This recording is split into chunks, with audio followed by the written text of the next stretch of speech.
Em 2002, Vladimir Putin imaginou que poderia tomar Kiev em questão de dias, na verdade, em pouco mais de uma semana, e submeter a Ucrânia ao seu domínio. A ideia era eliminar qualquer ameaça ao seu poder, afinal, um povo que descobre sua dignidade pode derrubar até o mais tirânico dos líderes. Mas o plano fracassou. O que deveria ser uma operação rápida se arrastou por anos, transformando-se em um pesadelo interminável para a Rússia.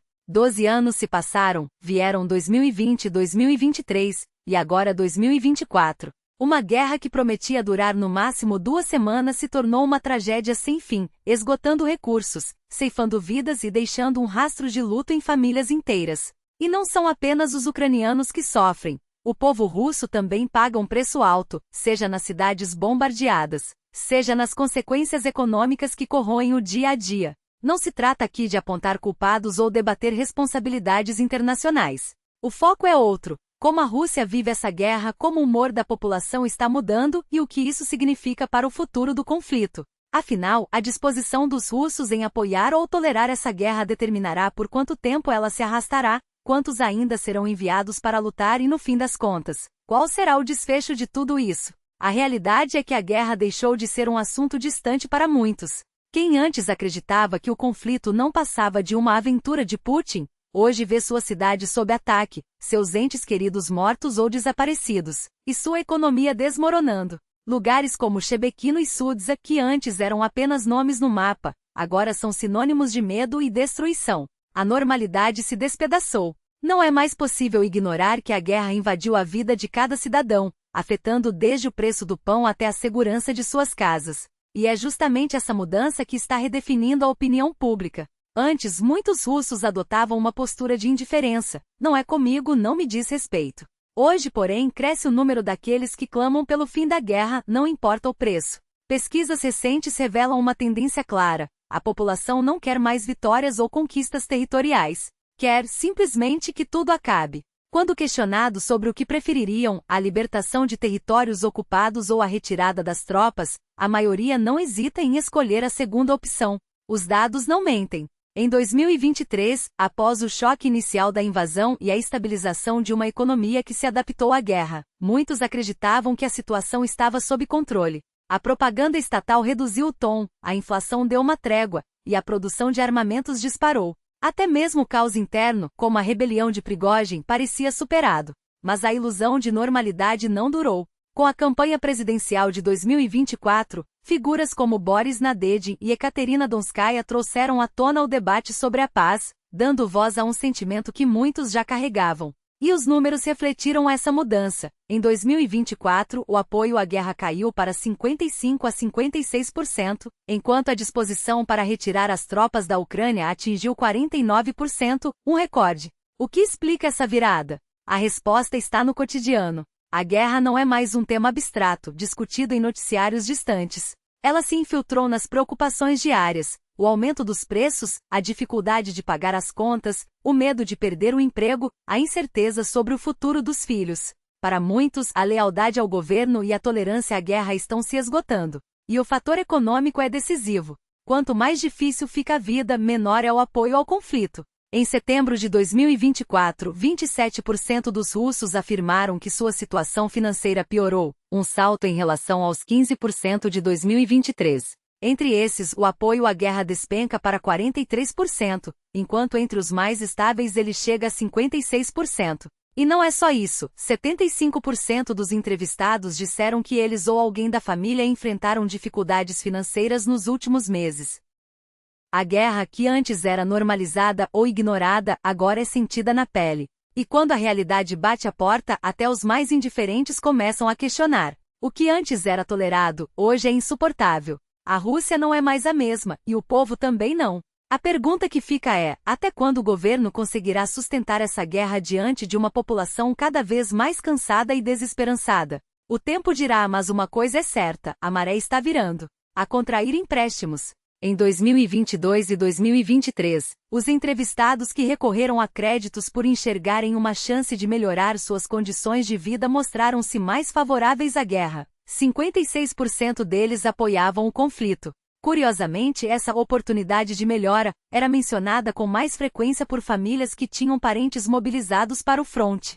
Porém, quando o dinheiro era necessário para sobreviver, para pagar contas básicas ou colocar comida na mesa, o apoio à guerra despencava para 45%, abaixo da média nacional. A relação entre a situação financeira e a tolerância à guerra fica ainda mais evidente quando se analisa a capacidade de pagamento dos empréstimos. Em 2024, ao serem questionados se ficou mais fácil ou mais difícil quitar suas dívidas em comparação com o ano anterior, apenas 6% dos russos responderam que a situação melhorou. Para 52%, porém, a realidade era bem diferente. As parcelas pesavam cada vez mais no orçamento. E aqui surge um dado revelador. Entre aqueles que afirmaram que o pagamento ficou mais fácil, o apoio à guerra atingia impressionante 69%, quase o dobro da média nacional, 49%.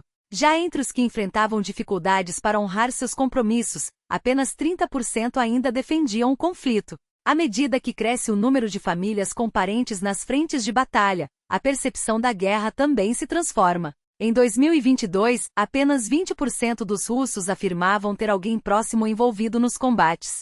Em agosto e setembro de 2024, esse número saltou para 30%. Para efeito de comparação, na Ucrânia, 70% da população tem parentes ou conhecidos lutando contra a invasão russa, um índice que subiu 5% desde setembro de 2023. Nas repúblicas nacionais da Rússia como Chechênia e Daguestão, entre 43% e 54% dos entrevistados confirmaram que alguém de sua família está no fronte. E essa proximidade com a guerra não é distribuída de forma igualitária pelo território russo. Enquanto em Moscou, São Petersburgo e na região de Sverdlovsk apenas 6% a 8% dos entrevistados afirmam que seus municípios foram mais afetados pela mobilização. Em regiões como Buriatia, Yakutia e Daguestão, esse número varia entre 32% e 51%. Não surpreende, portanto, que entre as famílias com parentes no fronte, o apoio à guerra seja mais alto, afinal, é difícil aceitar que um ente querido arrisque a vida em um conflito sem justificativa. Para esses russos, a preocupação com mortes e ferimentos nas linhas de frente é quase unânime. 79% deles temem pelas vidas dos seus, contra apenas 8% que minimizam os riscos. Mas a história mostra que nem mesmo as perdas humanas são capazes de abalar a base de apoio à guerra de forma permanente.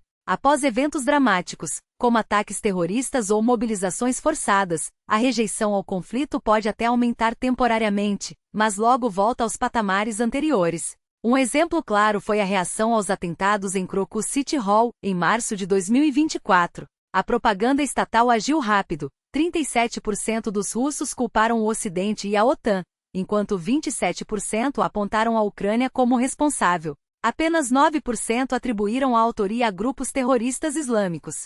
O discurso oficial convenceu parte da população de que se o inimigo recorre a métodos tão bárbaros, a Rússia não pode recuar, muito menos negociar. Porém, assim como em outras crises, o impacto emocional logo se dissipou. Em poucas semanas o medo deu lugar à resignação, e o apoio à guerra até cresceu, alimentado pela sensação de que não há saída. Esse padrão se repetiu durante a mobilização de 2022 e o endurecimento das leis de recrutamento em abril de 2023. E voltou a se manifestar com força em agosto de 2024, quando as forças ucranianas cruzaram a fronteira e avançaram sobre a região de Kursk. Nas primeiras semanas da incursão, o humor da população despencou. A confiança no governo atingiu seu nível mais baixo desde o início da guerra, enquanto o pessimismo sobre o futuro disparou. Os moradores de Kursk, em particular, sentiram na pele a fragilidade das promessas do Kremlin. Fronteiras violadas, cidades abandonadas às pressas, autoridades locais desaparecidas. Tudo isso expôs a incapacidade do Estado de proteger seus cidadãos. A ajuda inicial veio quase exclusivamente de voluntários, enquanto o governo demorava a reagir. Diante desse cenário, uma pergunta se impôs: se Vladimir Putin decidisse retirar as tropas da Ucrânia e buscar um acordo de paz, mesmo sem alcançar os objetivos iniciais, os russos apoiariam essa decisão? A resposta surpreendeu. Entre agosto e setembro de 2024, o número de pessoas favoráveis ao fim das hostilidades e à abertura de negociações saltou para 40% a 49%, um patamar recorde, comparável apenas ao pico de descontentamento registrado durante a campanha presidencial de Boris Yeltsin nos anos 1990. Enquanto isso, os que se opunham veementemente a qualquer diálogo permaneceram estáveis em 33%. Mas mesmo entre os que ainda defendem a continuidade da guerra, há uma divisão clara de motivações. Metade desse grupo, cerca de 16% da população, são defensores intransigentes do conflito, convencidos de que a Rússia deve lutar até a vitória final, mesmo que não saibam exatamente o que isso significa. A outra metade, porém, é movida pelo medo de que, se a guerra terminar, as tropas ucranianas avancem sobre o território russo, medo de represálias, medo de que a derrota traga consequências ainda piores. Esse temor ficou evidente após os atentados de Crocus City Hall,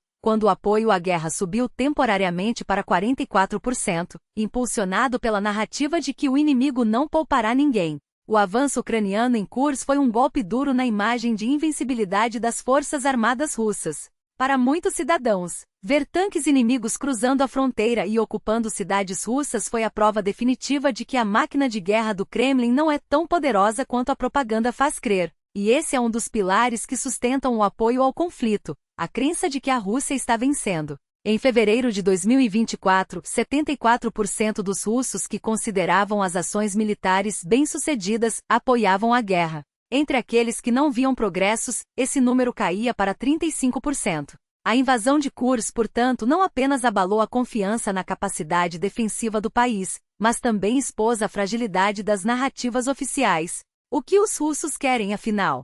Quando questionados sobre o que seria mais importante, recuperar os territórios perdidos em Kursk ou avançar ainda mais na Ucrânia, 53% optaram pela primeira opção. Apenas 15% priorizaram a expansão das operações militares além das fronteiras.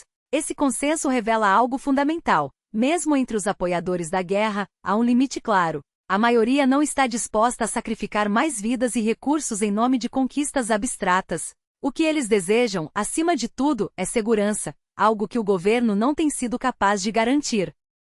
E aqui reside a chave para entender a dinâmica do apoio à guerra. Ele não depende apenas de patriotismo ou ideologia, mas sim do quanto as pessoas acreditam, ou são levadas a acreditar, na versão oficial dos fatos. Quanto mais isoladas da realidade, mais propensas a aceitar as narrativas do Kremlin. Quanto mais expostas aos custos humanos e econômicos do conflito, mais questionam sua legitimidade. O desafio para o regime é manter esse equilíbrio frágil, controlar a informação sem sufocar completamente o debate, alimentar o medo sem deixar que ele se transforme em revolta, prometer vitória sem revelar a verdadeira extensão das perdas. A pergunta que não quer calar é: até quando essa estratégia funcionará? A cada novo revés no fronte, a cada família que perde um ente querido, a cada rublo que deixa de entrar no bolso do cidadão comum, a conta vai ficando mais difícil de pagar. A guerra já não é mais um assunto distante, discutido em noticiários ou em mesas de bar. Ela está nas filas dos bancos, nos boletos atrasados, nos olhos dos soldados que voltam para casa, quando voltam.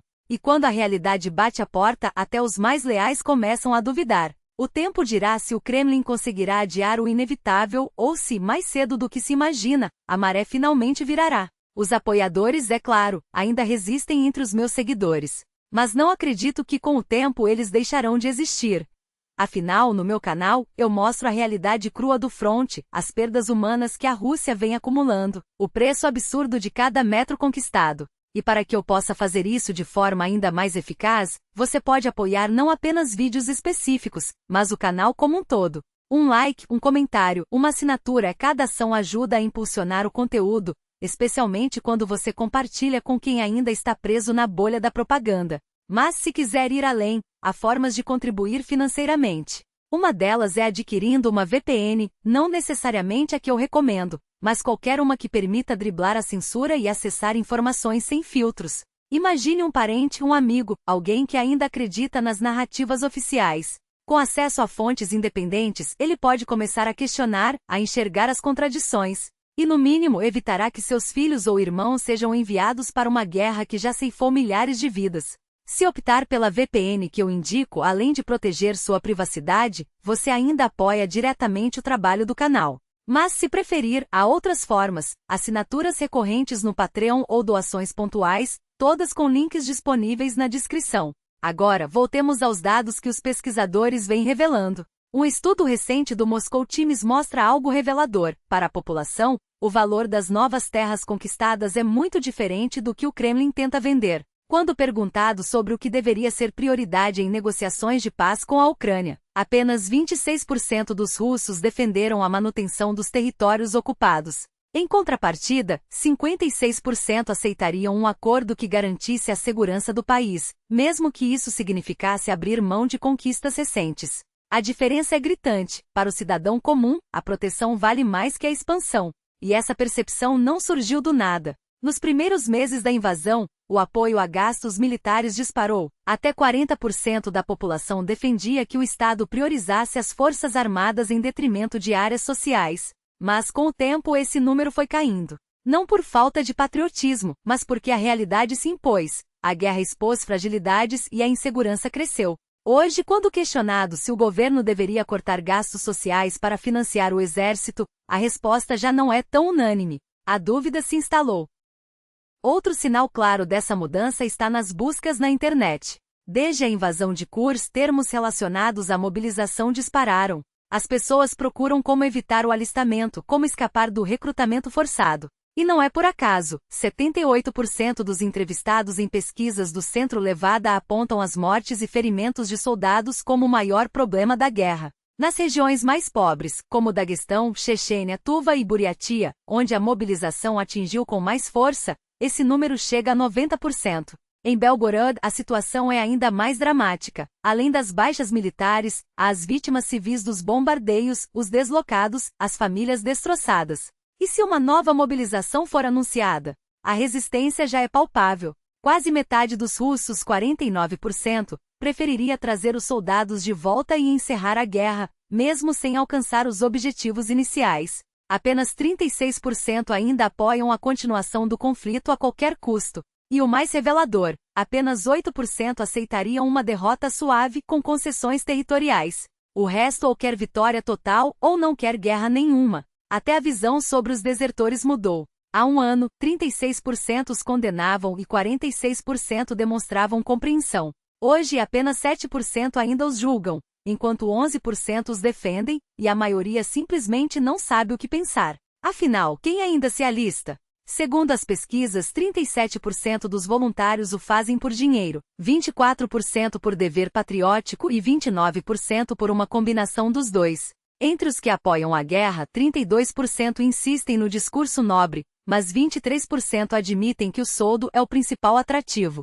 Já os críticos não têm ilusões. Para 88% deles, os contratados lutam apenas pelo salário. Os números do Levada Centro não deixam dúvidas. A percepção sobre a guerra está se invertendo. Em maio de 2023, 47% dos russos acreditavam que a operação especial havia trazido mais prejuízos que benefícios. Hoje, esse índice subiu para 57%. Enquanto isso, o grupo que ainda vê vantagens no conflito encolheu de 28% para 18%. E o que explica essa mudança? Para metade dos que reconhecem o fracasso, o motivo é claro: vidas perdidas, sofrimento, luto. Já entre os que ainda defendem a guerra, os argumentos são os de sempre: recuperação de territórios, proteção contra o fascismo, prestígio internacional. Mas quando perguntados sobre o que eles próprios ganhariam com uma vitória russa, 56% respondem: nada. Entre os 30% que conseguem apontar algum benefício, a maioria sonha com o retorno dos soldados, a reconstrução das relações com a Ucrânia, o fim do derramamento de sangue. Poucos falam em prosperidade econômica ou orgulho nacional. O que a maioria deseja, no fundo, é simplesmente voltar ao dia 23 de fevereiro de 2022, como se a guerra pudesse ser apagada com o estalar de dedos. E quando o assunto é paz, a disposição para negociar surpreende. Em uma pesquisa com duas formulações diferentes, uma mencionando a não realização dos objetivos e outra não, o apoio ao fim das hostilidades variou entre 49% e 61%. Apenas 25% rejeitam qualquer acordo, e 33% aceitariam um cessar-fogo mesmo sem alcançar todas as metas.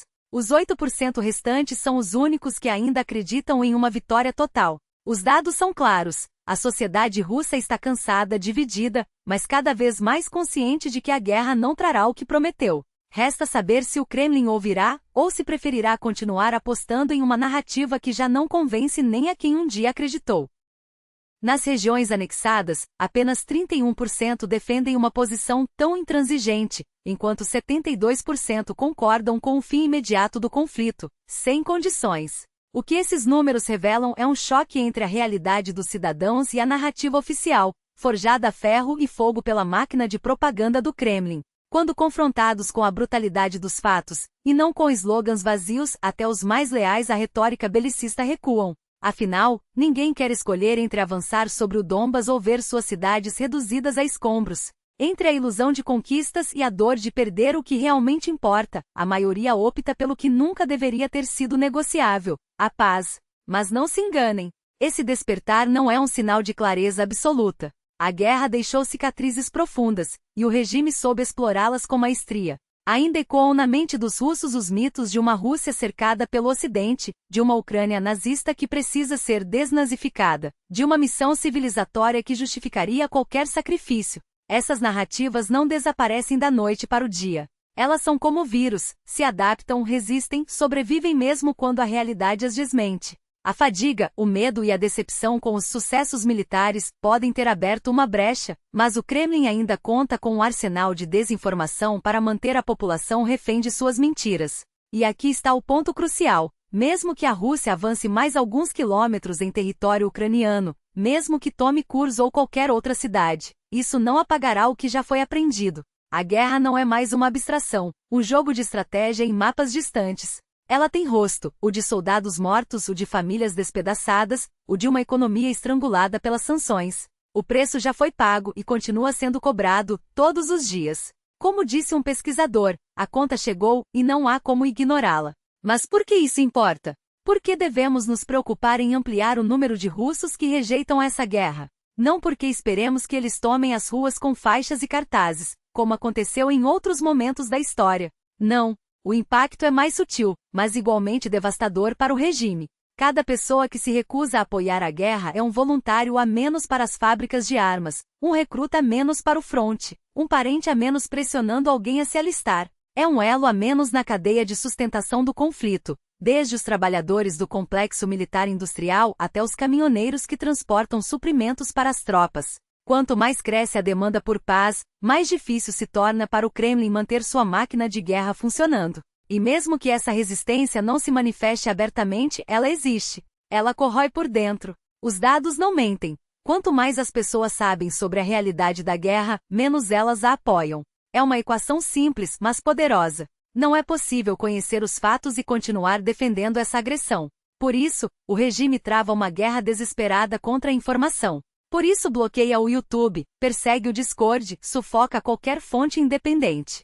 Sua estratégia é clara: se não puder controlar a verdade, que pelo menos controle a ignorância. E é aí que entra o nosso papel. Mesmo depois de 3 anos de guerra, mesmo quando parece que nada mais importa, cada esforço para disseminar informações faz diferença. Cada conversa, cada compartilhamento, cada tentativa de furar o bloqueio da censura contribui para que mais pessoas enxerguem a realidade nua e crua. Não importa se a mudança virá com uma revolução nas ruas ou com um desgaste lento e silencioso do regime. O que importa é que ela virá. E cada dia em que trabalhamos para ampliar a consciência é um dia a mais nessa direção.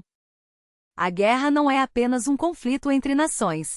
É uma batalha entre a verdade e a mentira, entre a justiça e a opressão, entre a sanidade e a loucura. E aos poucos a verdade está vencendo. As pessoas estão percebendo que essa guerra não serve aos seus interesses, que ela é uma traição aos valores que dizem defender, que ela é, acima de tudo, um crime contra a humanidade. Por isso não podemos parar. Por isso devemos continuar, você, eu, todos nós, até que o último defensor dessa guerra entenda o que ela realmente é, uma tragédia sem sentido, paga com o sangue de inocentes. E que não há vitória possível quando o preço é a própria alma de um país.